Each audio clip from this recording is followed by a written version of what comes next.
Le boycott, seule option qu'il reste quand la concertation n'est pas de mise. Et ça, on aurait dû le savoir. Sous emprise, le public est séduit. Mais je te le dis, ton projet est un flop annoncé. Borné, avorté, sans surprise, ouais. Électoraliste, autoritariste.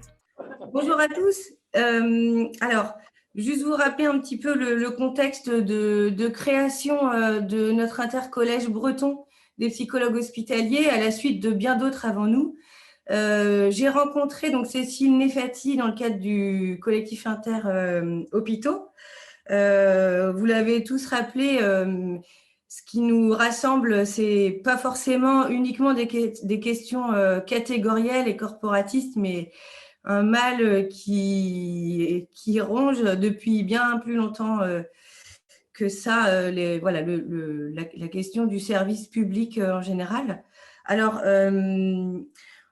ce que nous avons décidé de faire avec nos collègues, c'est de s'inspirer de ça à la suite là, des divers textes qui nous sont littéralement tombés dessus en mars. Donc, on a commencé par du bouche-oreille avec des réseaux un peu vecteurs de liens entre nous, donc des fils WhatsApp. Et puis, on a décidé de mettre au travail les textes de loi et puis d'écrire tous les 10 du mois aux élus locaux, sénateurs et députés, pour aller parler de notre travail, de notre travail au quotidien. On a mesuré la méconnaissance, en fait, pas dissimulée par les élus qui humblement nous disaient « mais en fait, on ne connaît pas votre travail, on pense que vous êtes des professions de soins, mais comment vous travaillez concrètement? Comment on vous sollicite dans les services? Est-ce que vous participez aux réunions ?» Ça, c'est des choses qui ne semblaient pas connaître. Donc, on a rencontré dans le cadre du PLFSS les membres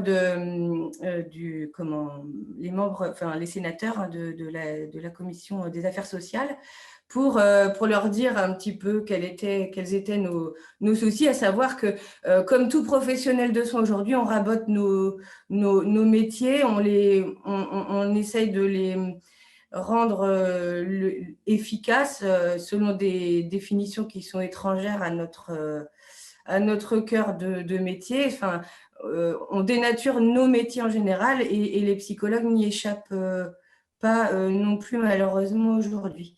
Alors, on a aussi monté une coordination avec les profs de fac, notamment Camille Veit à Rennes, qui est avec nous au nom du SURP, avec les syndicats locaux, les étudiants en psychologie. On a appelé ça coordination des psychologues, mais c'est tout débutant et on se rend compte surtout que c'est difficile à tenir sur la durée. Donc, parce que certains sont noyés dans leur travail, dans leurs difficultés, je pense. Pour beaucoup, il y a beaucoup de défense, de mécanismes de défense qui se mettent en route par rapport à tout ce qui nous tombe dessus là. Et puis, on est aussi très aux prises avec ce qui se passe tout autour de nous dans les services. Marie parle du médecin là qui est attaqué. Ils sont tous abasourdis, nos médecins. Donc voilà, je me demandais comment maintenir cet élan. Alors une journée comme celle d'aujourd'hui, ça donne envie d'être désespérément optimiste et de voir qu'est-ce qui peut être consolidable et comment. Donc je vous remercie beaucoup d'avoir organisé tout ça. Et on espère, nous, en Bretagne, tenir bon. En tout cas, les intercollèges, ça nous semble être une bonne piste pour ce qui est des psychologues hospitaliers, pour se mettre en lien avec les autres collectifs, comme le CIH, mais bien d'autres aussi. Et une bonne piste aussi pour venir en soutien des collègues qui sont isolés, qui n'ont pas forcément de collège vivant dans leur petit CH ou plus gros même. Enfin, ça dépend vraiment des dynamiques de management au sein des hôpitaux. Voilà, donc je vous remercie de m'avoir donné la parole aujourd'hui et à bientôt. Le boycott, seule option qu'il reste quand la concertation n'est pas de mise. Et ça, on aurait dû le savoir. Sous emprise, le public est séduit. Mais je te le dis, ton projet est un flop annoncé. Borné, avorté, sans surprise, ouais. Électoraliste, autoritariste.